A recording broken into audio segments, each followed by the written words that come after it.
Welcome to the Happy Homebirth podcast, your source for positive natural childbirth stories and your community of support, education, and encouragement in all things homebirth and motherhood.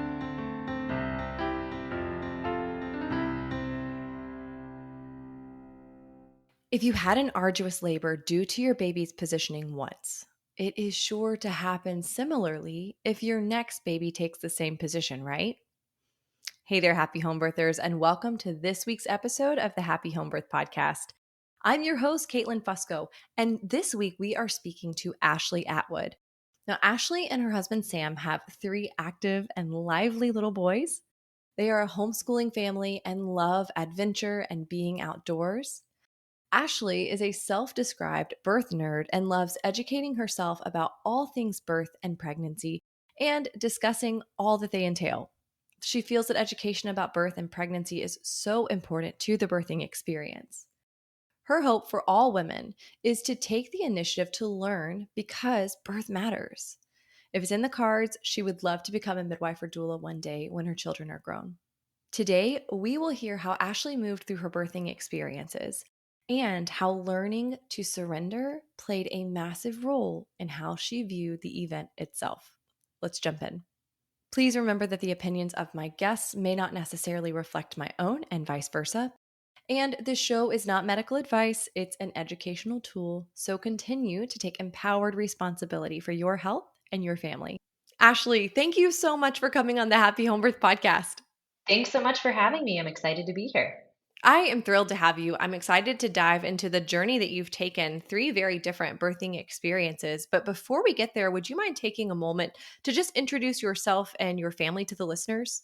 Yes, my name is Ashley, and I live in Maine with my family. My husband Sam and I have been married for 11 years, and we have 3 boys together, ages 7, 3, and my youngest just turned a year. Can't believe it. We stay really busy homeschooling and enjoying all that the outdoors of Maine have to offer, the beach and hiking and all that kind of stuff. We love being outdoors. That's amazing. That Yeah. sounds so idyllic. I love it. Well, let's start here at the beginning. Okay, so you and your husband, you have been married 11 years. Your oldest is 7. So what was that like? How did you guys decide it was time that you wanted to become pregnant? We were just, enjoying being married, just us spending time together, obviously for a few years. And we really did have fun. We got to travel and just, get to know each other and enjoy married life for a while. Mm. And then both of us are planners. So we, really thought it through and we're like, okay, I think that we're ready to start a family. So we were both super, super excited when we found out that I was pregnant. And I actually became super interested for whatever reason in all things pregnancy and birth before ever getting pregnant. I've always been fascinated with what a miracle it is that a woman's body can be the vessel that a human grows in. And it's just amazing to me. So I became super interested in all of that. And even before becoming pregnant, too, I had watched The Business of Being Born, which is, the gateway drug to, I think, like the natural birth world, kind of, or at least it was for me. And I knew before getting pregnant that I wanted to have unmedicated birth and to use midwives instead of like an OBGYN or anything. And I, around the time that I became pregnant too, I also started to become more interested in holistic living. And I wasn't like fully crunchy yet, but was on my way. So I knew I wanted to go like the unmedicated route. Wow. And what did your husband think of that? What did Sam think? Was he on board or like what? Why? Yeah, well, at first he was kind of like, yeah, why? But then he trusts me and all like the research that I do. And, that's still true to this day. Like, he's definitely interested in becoming educated and learning too. I think that he kind of relies on me to head that up. And, I share everything that I find with him. And he's like really inquisitive too. So he Mm. definitely asks questions and wants to like know more and understand. He doesn't just like go right along, because I'm like, this is great. Mhm. He really wants to know more too and make the decision for himself too. But, once he Yeah. learned everything and I made him watch The Business of Being Born too and all of that, he was like, "Oh yeah, I'm on board." That's awesome. Yeah. Yeah. I definitely feel like that is a very common thing. As the mother, here we are seeking out, okay, well, how am I going to take care of these children? I Mm. want to do these things in this certain way. And what is that going to look like? And then bringing your husband in, your spouse in to share that with them. I think that happens time and again. That's Yeah, that's how it sounds like it goes. That's really for great that sure. he is interested and does want to know more than just being like, okay, fine, I agree with you, but like, okay, but why? Let's talk about why. Help me understand this. I think that's Yep, really central. totally. And he brings me Yeah. questions too. He'll be like, "But what about this?" or "What about Mhm. that?" And then, whatever the subject is, a lot of times I'm like, "Actually, I didn't think of that. Like, let's research it more." And then we do. Right. So, yeah. Wow. Okay, so what was it like? You became pregnant. How did that all unfold? Yeah, so we were super, super excited. And I like found out pretty quick. I just love being pregnant. Like, I really do. Mhm. I am one of those people that I just feel amazing pregnant. So with my first pregnancy, I really didn't have anything much to complain of. Like, I didn't get really nauseous with that one. And all that I had was a little bit of heartburn, and I used some apple cider vinegar and it worked pretty well, nothing major. So yeah, we were just really excited. I was feeling good. And we signed up for a childbirth course that was geared toward natural childbirth. And I was like really excited to take it, probably too excited, but it was really fun. We both, did that together with other couples. And we decided to do a hospital birth with that birth with midwives. And at the time, I was pretty happy with the midwifery care I was getting. But in comparison, which I'll talk about later, to having out of hospital midwives for my second and third pregnancies, I realized that a lot was lacking, but I didn't know at the time because I had never experienced anything else. And at the time, too, even my childbirth educator was like a little bit surprised that I was having a hospital based on my preferences. And looking back now, I definitely probably was more of a good fit for an out of hospital birth, but the first time you do it, you learn a lot. So when I was pregnant too, like I kind of alluded to before, I'm a really big researcher. So I dove really hard into like the research of, everything related to pregnancy and birth. And I loved it. I really enjoyed it. I couldn't get enough of it. And we had, all of our desires and wishes laid out in our birth preferences. And in researching everything to do with the birth and pregnancy, I sought out the information myself. So none of it was brought up to me by my midwife, and she didn't really make any suggestions of things for me to look into. I just did it on my own. One thing that like really stuck out to me at that bothered me at the time, but bothered me even more down the road, that I brought to my midwife, is that I wanted to do expectant management of the third stage of labor instead of active management. So Yeah. I didn't want any Pitocin after birth unless I truly needed it to stop too much bleeding. Right. I had brought that up to my midwife, and she said, "Well, that's not really how we do it. We do active management." And I was like, "Well, can you explain to me why so I can better understand, all of that? Because based on what I found, there's really no reason unless you're bleeding too much." And I kind of went back and forth with her for a while on it, and she couldn't give me a good answer. Like, there just Yeah. really wasn't a good answer. It was kind of like, "Well, that's just what we do."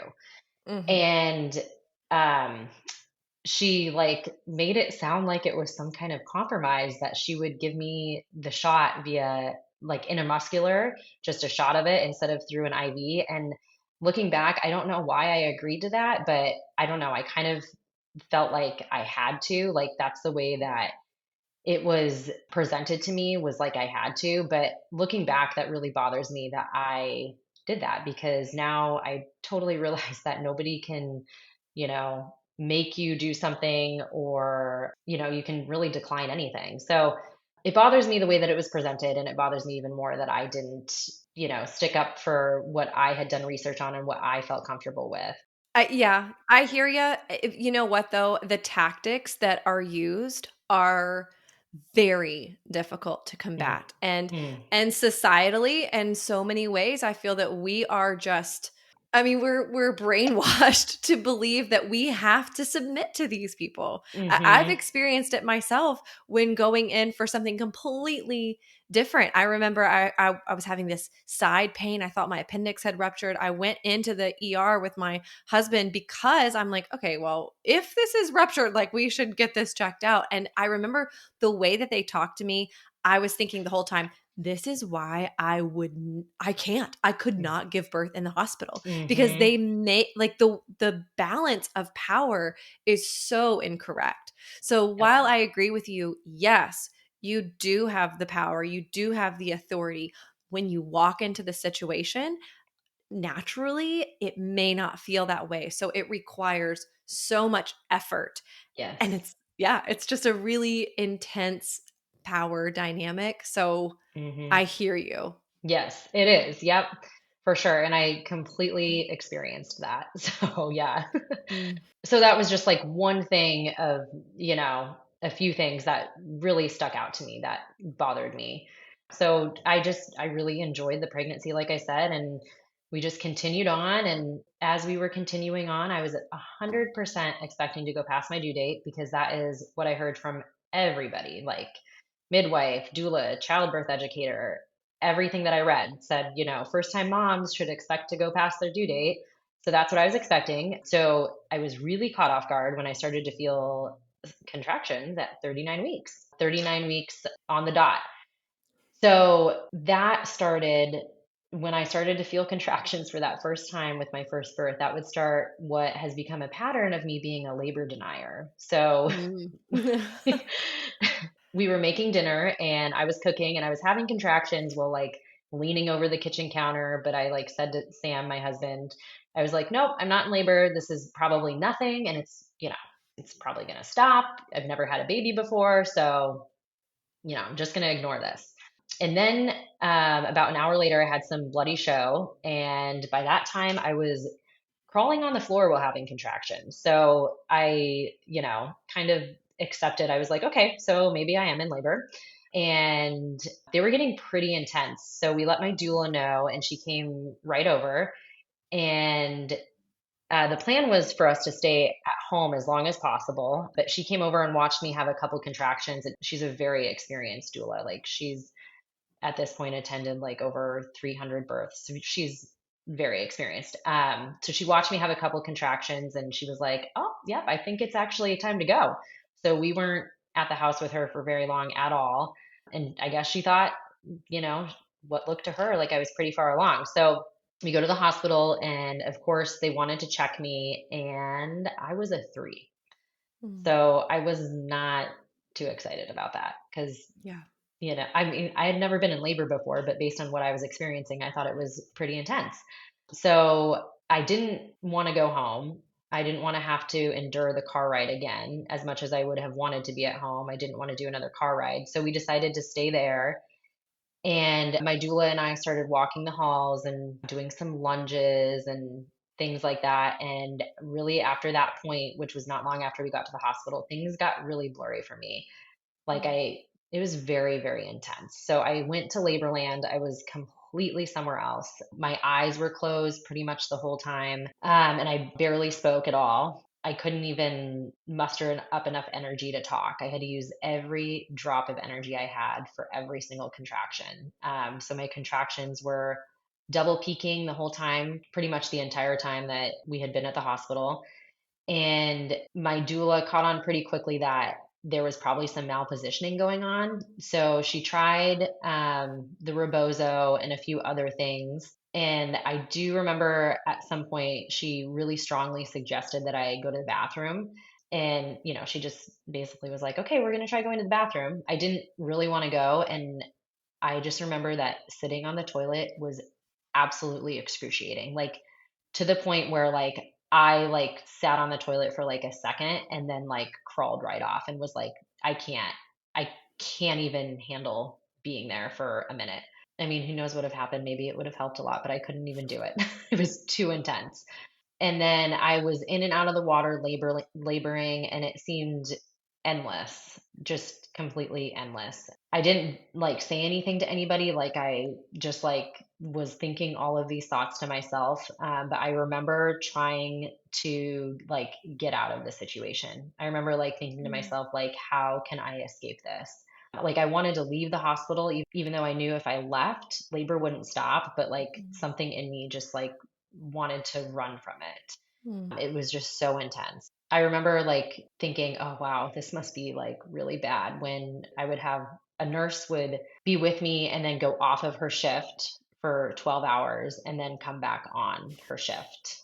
And I'd see her again. And I would be like, I refused to look at any clock, but I knew that that meant like, wow, it's been another 12 hours. Like, it's been a long time.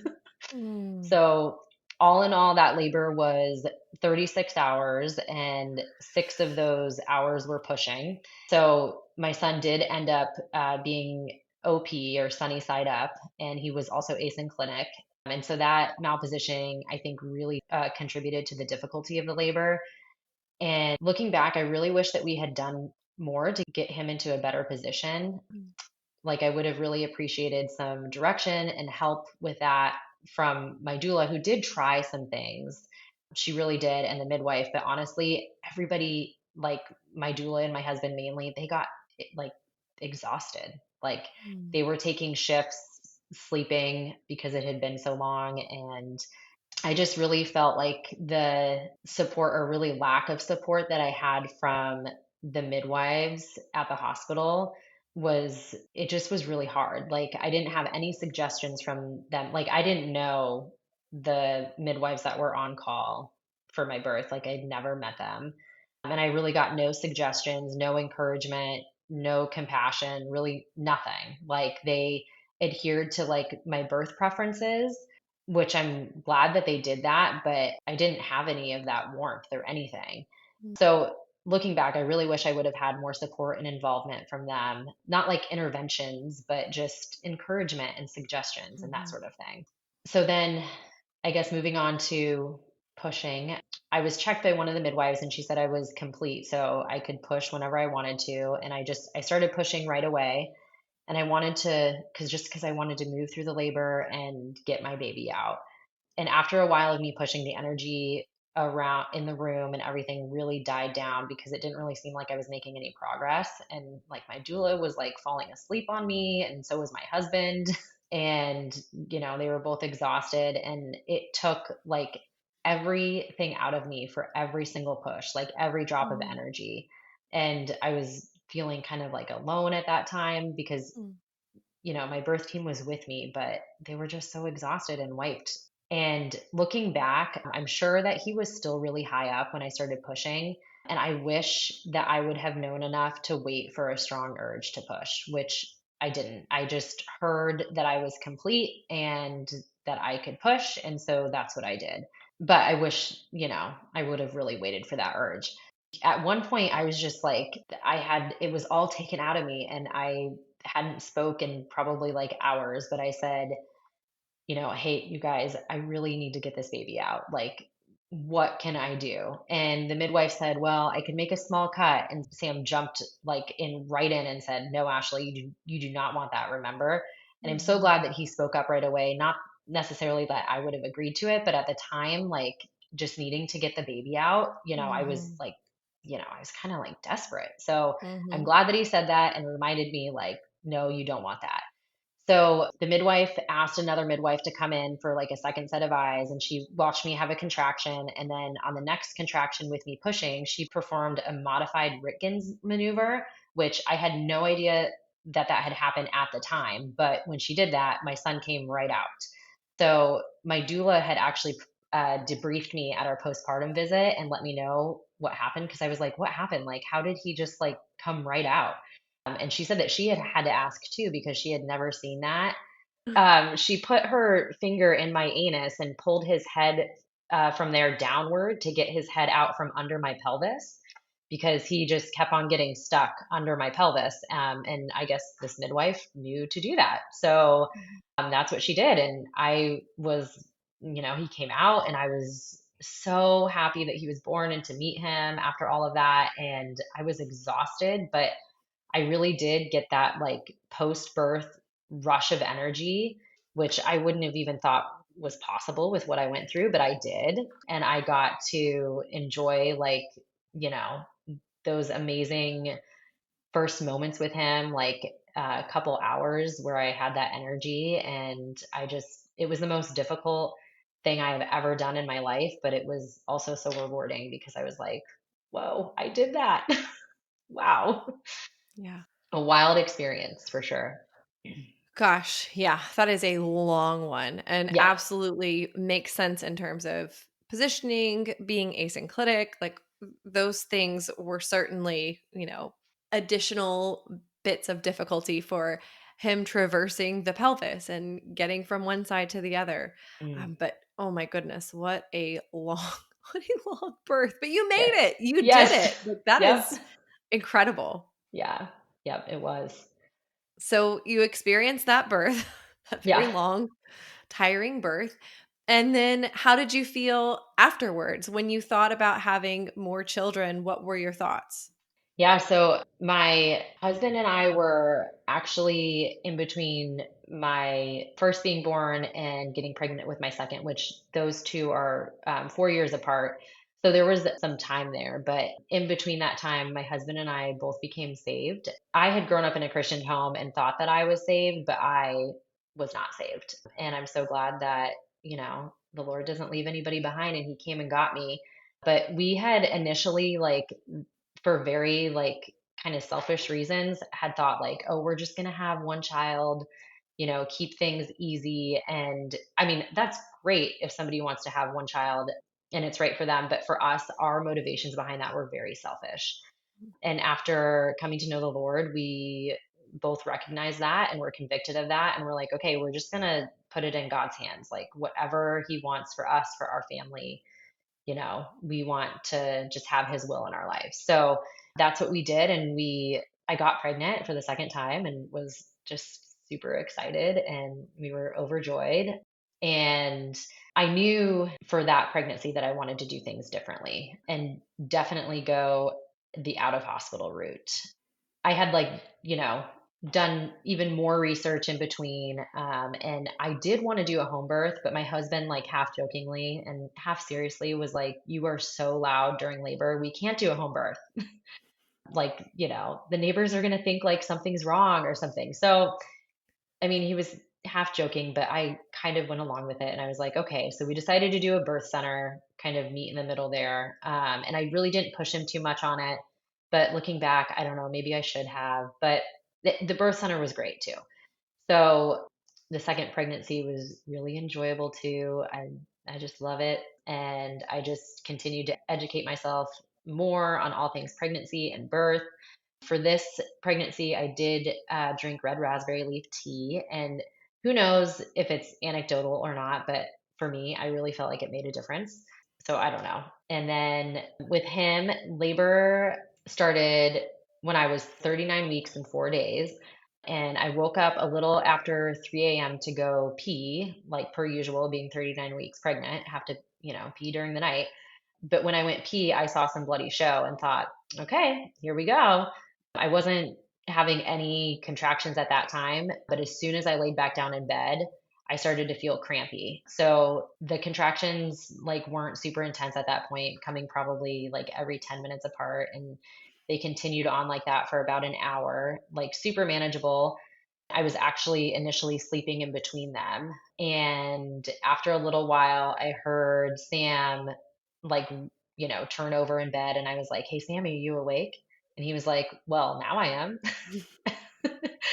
And I told him, just so you know, I'm having contractions and I had some bloody show, but it could be nothing. So just like try it, like just go back to sleep and get some rest.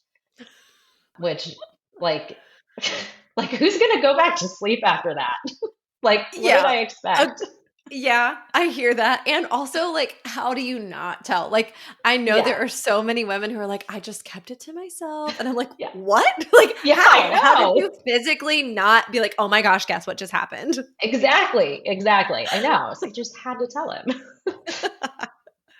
So he like tried for like 5 minutes to go back to sleep and he couldn't. So he, of course, so he got up and he like did a quick workout, cooked breakfast, got the morning going, and he like started preparing. So I just stayed up in bed laboring and I stayed in bed as long as I could, like even to the point where like going on hands and knees in bed until I couldn't, until I was just like, I cannot be in this bed anymore. Mm. So then I got out and I decided to take a shower and get ready a little bit. And the contractions were closer together at that point, probably like 4 or so minutes apart. And the shower felt amazing. Just like the warmth of the shower was like awesome.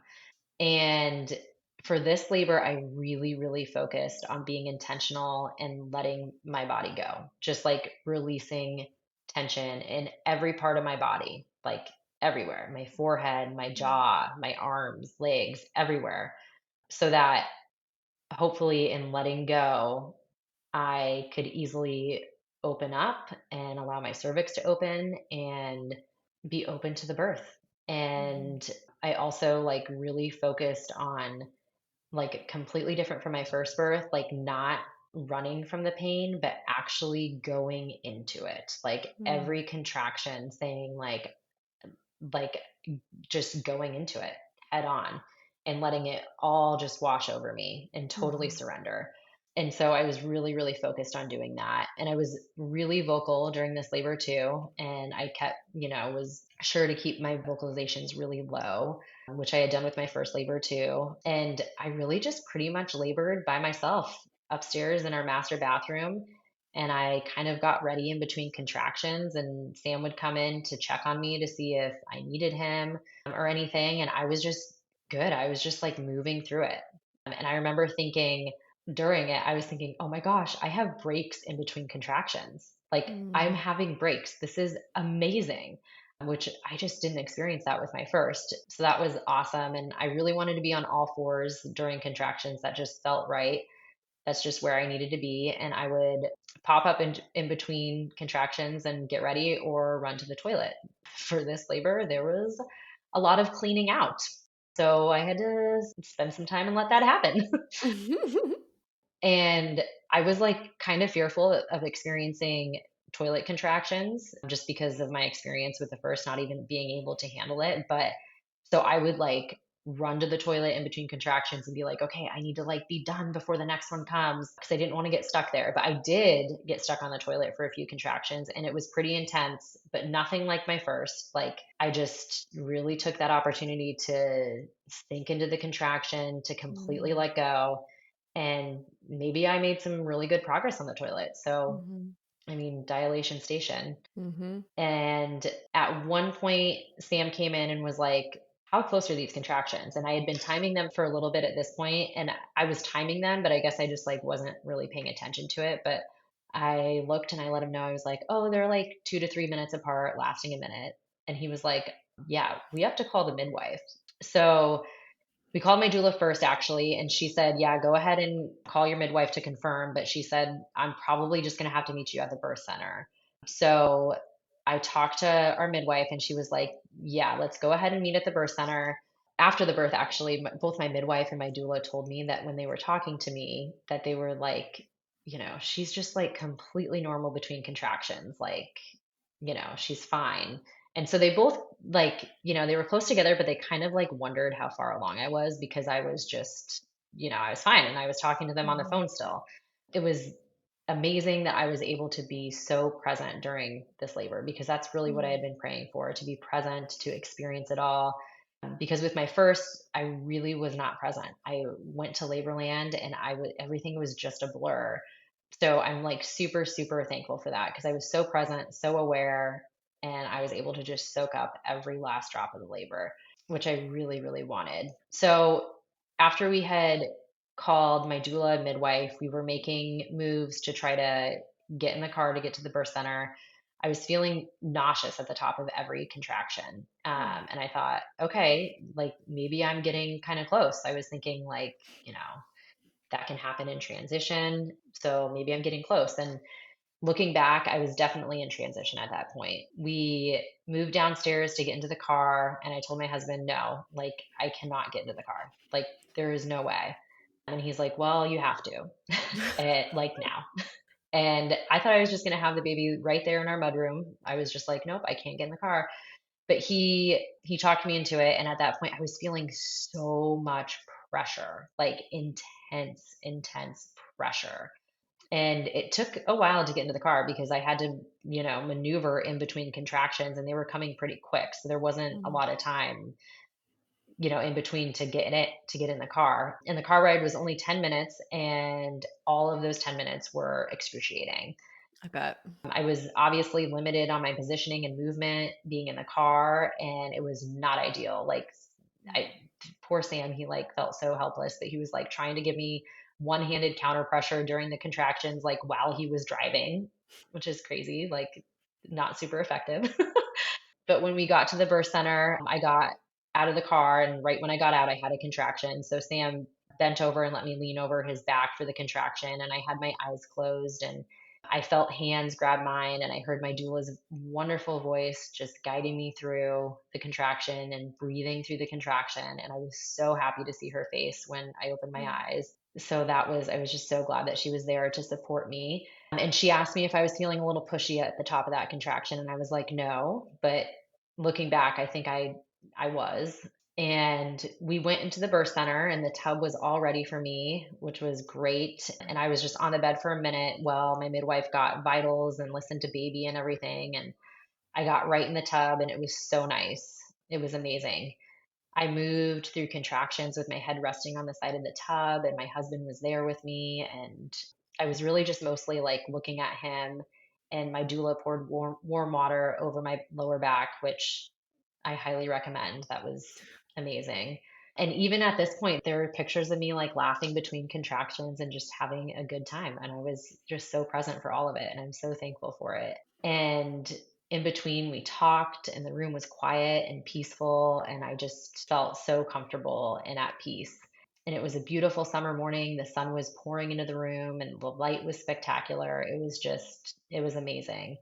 And I had only been laboring in the tub for about like 20 or 30 minutes when I'd say that I was ready to push. And my midwife Mm. was like, okay, go ahead. If you feel like it's time, go ahead and push. And so I pushed for quite a while on my knees, like holding on to the side of the tub. And I was just instinctively doing horsey lips during contractions at that point. And I think I had read about that in one of Ina May's books, but at the time I Mhm. didn't even think about that. It just happened. But I do think like, I don't know, that really helped for me to like stay open and like just loose. And while I was pushing, my water broke. It was just kind of like a pop and in the water, which was kind of like a wild feeling. And I announced it. I was like, my water just broke. And I was making progress pushing for sure, but it did take a little longer than I think my midwife and doula expected, especially being a second time mom. But I felt like I needed to do something else too. And before I even said anything, my doula made a suggestion and was like, let's get this leg up, pointing to my left or my right leg. So I was initially kneeling down on my knees, and I put my right foot like flat on the bottom of the tub, and my other knee was still on the bottom of the tub. So I was in like a kneeling Captain Morgan position. And I pushed like twice in that position, and he came right out. Wow. And my husband was positioned behind me to catch him because that's what we had talked about and planned. But I actually caught him Mm. because he came out in front of me instead of behind me. And everybody was expecting that he would come out behind me, but You're fine. he was OP too. And so instead of coming out behind me, he came out in front. So I just saw him in the water, like not suspecting that. I don't know, like if I knew where he would come out anyway, but I saw him and I scooped him right up, and it was like amazing. And I Mm. brought him right up to my chest, and um, everybody was super, super surprised that he was OP because my labor was not indicative of that at all. The only part was that, pushing did take like a little longer, I think like 50 minutes, but that was the only part where, anyone thought he might be OP. And I had Mhm. done everything in this pregnancy to try to prevent an OP baby, like everything, like watching how I sat, doing like certain exercises and everything to try to like get him to settle into an ideal position. But he still came out OP. And my midwife was like, wow, I can't believe you had two OP babies now. If you ever have another one who's OA, the baby's going to come flying out. Wow. Yeah, it was amazing. And to have him born in the water was such a cool experience too. And for you to be the one to reach down and just pull him up. That Yeah. surprise of like, there you are, and she's Yeah. pulling him up to you. How beautiful. It was so amazing. Oh gosh. Okay, so after that incredible experience, what were you thinking? How did you guys feel about family size? Were you still thinking we're going to keep this in the Lord's hand and continue on and see what happens? Yes, very much so. Yep, we're just like, okay, Lord, whatever you want to do, we'll be right there going along with it. Mm. And so, yeah, I got pregnant for the third time and we were just overjoyed, so excited for another baby. I'm so excited to be pregnant again. And it's just so amazing to know that, like, as women, God chooses to create life in us and that there's a person growing inside of you. And I just feel so beautiful and strong when I'm pregnant. It's just an amazing gift. So, super excited again. And pregnancy was great too. I was nauseous in the first trimester, but I didn't really even realize how like crummy I felt until I was out of it, probably like around like 11 weeks, but nothing major. And again, dove deeper into educating myself about birth and pregnancy, with podcasts like yours, Caitlin, and books and birth videos and documentaries, just anything I could get a hold of. I can't get enough. I mean, even still now, I love it. Mm. And during this pregnancy, I upped my game. And instead of doing just red raspberry leaf tea, I made my own Nora tea. Whoop whoop. Yeah. It's my favorite. Oh, yeah. It's great. Yeah. I loved it. Drank it religiously. And I continued to work out in my pregnancies, a little lax during the times of nausea, but did the best I could. And in this pregnancy, I also started doing the spinning babies daily balancing exercises because again just wanted to like try to prevent that op baby. Mhm. And incorporated like forward leaning inversions and side lying release. And for this birth we knew without a doubt that we wanted to do a home birth. There was just no other way. Both of us felt like that was the best choice, to be in our own space and have everybody come to us, and of course to avoid all interventions like we had also desired to do in previous births. And even just leaving the house is an intervention, so we were like, let's avoid all of that. And we were both completely at peace with the choice to do a home birth, and we're really excited about it. And so leading up to the birth, my husband decided to take off a couple days before my guest date to add on to his paternity leave. And I told him, I was like, that's totally not necessary, but he wanted to help me with the kids and spend some time with us. So I was like, okay, Mhm. that's really nice. Mhm. But after he'd been off work a couple days and I was still pregnant, he was like, should I go back to work? And I was like, yeah, maybe. So we decided that he probably would go back to work like the next day. And that was a Wednesday morning when we had talked about it. And on that Wednesday, it was 40 and 3. And after that conversation, we all went to this really nice park not too far from us. There's like, these beautiful water features and stuff. And we went on like a little nature walk, and it was great. And we were in the car on our way back home, and I felt the first real contraction. I Mm. remember noting the time in my head because it was right as we drove by one of those banks that has like the sign with the time on it. And I had been having Braxton Hicks contractions since like 20 weeks. And with this one, I was like, okay, that was for sure a real contraction. And like there was no doubt about it. So we got home and I knew I should rest. And I laid down on the couch and Sam made the boys and I lunch. I had lunch and I was contracting the whole time. And Sam was like, okay, I'm going to fill up the birth pool. And I was like, no, don't do that. I was like, it's way too early. It's way too early. This might stop. And he apparently had insight that it was not too early. So he just like went ahead and blew up the birth pool. And he was like, we should call Heather, our doula. But I was like, no, it's too early. And after he said that, unbeknownst to me at the time, he actually texted her to give her a heads up. And he was like, hey, Ashley's in labor. I just wanted to let you know you're going to be getting a call from her real soon. So like he knew enough. He was like, okay, she doesn't want to call her. I'm going to let her know. Yep. And Sam put our second down for a nap. And I thought, okay, if this is really happening right now, I should really try to get some laundry done, which is crazy. Obviously. Well, what else are you going to do but get some laundry done? Obviously, the laundry needs to be done. So I proceeded to start laundry, and Sam was watching me like, what are you doing? But he's like, okay, I'm gonna let her do her thing. And I was, as I was doing laundry, I wasn't timing contractions or anything, but I was thinking, man, these are coming pretty quick. So I did start timing them, and they were 2 to 3 minutes apart. Mm. And I didn't even say anything to Sam at that point because I was like, okay, they're close, but they haven't been going on for hardly any time, like at all. So I'm just still gonna just move through it, do my thing. So as I'm doing laundry, I'm like calling out to Sam instructions on what can go in the dryer and what can't, just in case he has to take care of the rest. And at that point, I'm going down on hands and knees to have contractions. And then I'm like popping back up to like stain treat stuff. And Sam was like, Ashley, you're in labor. Like, should you really be doing laundry? And I was like, yeah, I'm fine. I'm fine. But then when he like saw me getting on hands and knees for contractions, he's like, okay, we really need to call Bree, our midwife. And I was like, okay, we can call our midwife and our doula. So I talked to our doula and she said that she was at Target, but that she would finish up, get her stuff and head our way. And then I talked to our midwife and she said, she like asked me, of course, how far apart are contractions? And I told her 2 to 3 minutes. And she was like, Ashley, that's really close. And I was like, yeah, but they haven't been going on very long. And, I'm good. And she listened to me have a contraction on the phone and was like, well, that's not nothing. And she's Mhm. like, do you want me to come?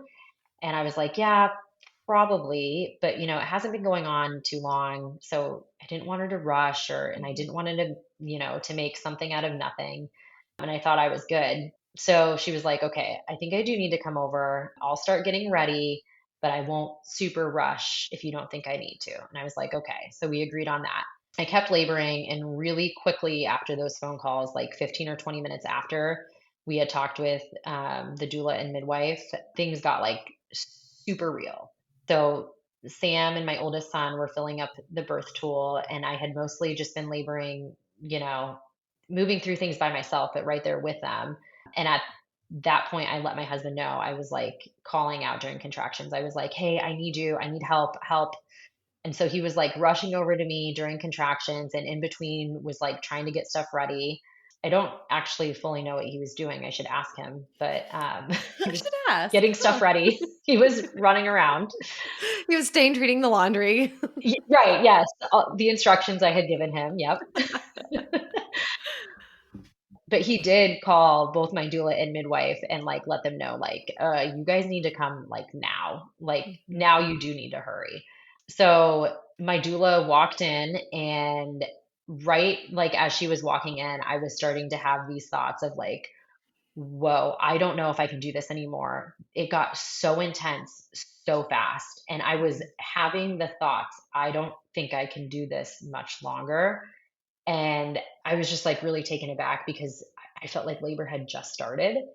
Mhm. So I was like, I can't be in transition, but those are the thoughts that you have in transition. And then I also remember thinking, like, it's crazy that I was even thinking about this, but like I had seen no bloody show, no mucus plug, nothing, like nothing at all. And I know that every birth is, very unique, but with my last two, I had seen bloody show. So I don't know. I kind of expected to see something, but I hadn't. So this was kind of going on in my head. My doula rushes over to me to help me through the contraction I was in when she arrived. And after that, she said, do you want to go ahead and take off those panties? And I was like, okay. I was in my bra and underwear at that point, and I don't know, she's pretty experienced. So she said, why don't you go ahead and take those off? And then she said, hey, Sam, do you have a Chucks pad? And he's like, yep. And he handed one to her. And the second that she put it under me, my water broke all over it and totally saved our rug. And I don't know how she knew that. She must have seen like a bulging bag of waters. I'm guessing. I actually never asked her, but it was the second that she put it under me, my water broke everywhere. And then she looked at my husband and was like, hey, Sam, you ready to catch a baby? And he was like, what? Like he had no idea how quickly things were progressing. And I don't think I did either. Like it was getting intense, but I don't know. I didn't feel like birth was imminent at that second that she said that. But before I even knew what was happening, my body was pushing out my son. I was Mm. not pushing at all. It was Mhm. 100% fetal ejection reflex. My doula had gotten my midwife on the phone who was stuck in traffic. She was rushing over and she had her on speaker, and my doula was communicating what was happening so my midwife could hear. She was calling out, okay, so we have eyebrows, nose, mouth, chin. And then she was like, okay, we've got a nuchal hand. And my midwife asked my doula to just soften his arm in. And I was mostly silent during pushing, but when she did that, I was like, ow, ow. Like that's basically all I said, like during pushing, was I screamed ow a few times. And right after she did that, he was all the way out within seconds. And the entirety of pushing, which I didn't do any pushing, it was just all fetal ejection reflex, was 1 minute. And Wow. my doula and my husband caught him. And right after he was born, one of the midwives walked in the door, like right when he was born. And I was on hands and knees when he was born. And so they passed him through my legs. And it was like amazing. I was Mm. in complete shock as to what just happened. I never thought that I'd ever have like a quick birth, but this one, from first contraction to when he was born, was 3.5 hours, Mm. and he came out OA. So my midwife had said that if I ever had an OA baby, that he would, that the baby would come flying out, and he sure did. He came flying out. Wow. Even with a nuchal hand, though. I mean, Ashley, Yep. you've had some interesting stuff. But with Yes. a nuchal hand, that baby's flying right out. That is wild. Yes. Crazy. Crazy. Oh my goodness. So that baby has just recently turned 1. Yes. Oh He man. has. As Goes you so quick. look, it does. Ugh, it does. I'll cry. But Yeah. as you look back on your birthing experiences thus far, what do you feel like you want to share with the listeners? What is the theme, or what pieces of gold have you found through your experiences that you would like for other moms to know and understand? Yeah. So I just, through my births, I just see the Lord like lavishing his grace on me Mm. and teaching me. Birth for me has really been an opportunity to learn to surrender. In my first birth, I suppose I was trying to like rely on myself fully, and wanting to escape labor and not surrender to it. But in my second two births, I really let go and I trusted the Lord to see me and my babies through. I trusted him in the way that he made my body to bring forth life. And I just trusted him in whatever his plan was, however it would unfold. And, surrendering to the Lord is a daily thing, and it's not always easy, especially to me. And it's something that he's continuing to teach me. But I have learned that when I try to do things through my own strength, it's really difficult. And in fact, it doesn't even work when I live by my own strength. I Mhm. have to just bring all that I have to him and trust him with it and surrender it all to him. He's got it, and I know that he's good, so I can trust him. And I'm just really thankful for my births and the picture of, surrender that he's shown me through that. Wow. And One of the things that I think about a lot, I'm actually going to be giving a talk on soon, is this idea of birth being a parable. mm, Your birth is a parable. And hearing your birth experience in particular, especially when you talk about how your first birth, you're acting in your own strength, you're trying to make things happen, you're trying to get through it yourself, and the results of struggle that mm, were experienced through that, versus these other birthing experiences where you realize, oh, I actually in my own power cannot, mm, and it won't work that way. And so, I'm going to surrender. I'm going to surrender into this process, into this design, and the difference that created, even with a baby positioned exactly the same, and mm, even with a baby positioned differently, but with a hand up by his face, mm. just how Yep. beautiful is that to think of the depth of meaning in those stories? Yeah, totally. 100%. Yeah, it's amazing what we can learn. Yep. Yep. And it just keeps coming. You just over the years, you can go back through and be like, oh, yeah, and this, and this. And there's Yes. always more to learn and glean. It's I'm incredible. every day is, surrender and learning every Yep. day. Yep. Gosh, wow, Yeah. Ashley, this is a beautiful journey. This has been such a joy to hear and to see the growth that you have experienced as a woman, as a mother, as a child of God through your birthing journey. It has been an honor to have you. Thank you so much for coming on the Happy Home Birth podcast. Thanks so much for having me. It's been really fun. What a beautiful journey Ashley took us on. As we head into this week's episode roundup, here's what's sticking out to me. Number one, Ashley's second birth unfolded in a way that seemed completely different from her first baby's birth, despite the two both being born in a posterior position.